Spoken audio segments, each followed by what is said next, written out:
Opisyal nang inilunsad ang Sony Music Publishing sa Pilipinas. Isang mahalagang hakbang para mas mapalakas ang suporta sa mga local na songwriter at music creator.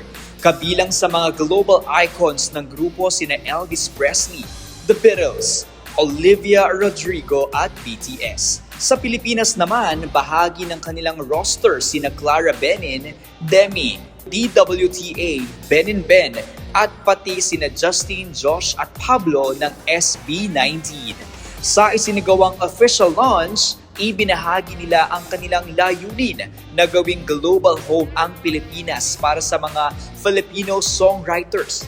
Hangad nilang mas mapalalim ang Filipino artistry at higit pang mapatatag ang komunidad ng mga lokal na artist sa iba't ibang anyo at plataforma.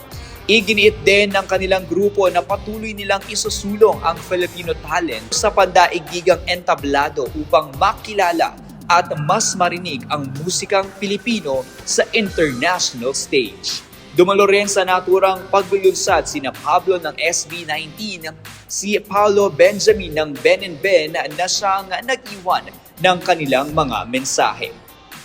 As a Filipino creator myself, I'd want siguro for Filipino creators to be more respected, to be more protected, and to be paid properly through my craft and through everything that I've been doing right now. Makatulong siya para mas maging respetado lahat ng mga Filipino creators. Mas protected sila sa mga rights nila. Kaya po nandiyan ang SMP yan. Siyempre, money para ma-sustain yung art natin lahat.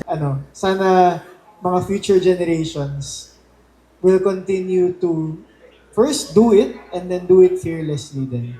Writing. And we wanna be part of that, that passing the baton.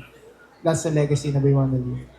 Bilang pagtatapos ng gabi, mayroong espesyal na performances sina DWTA at Mateo na kapwa artists ng nasabing label.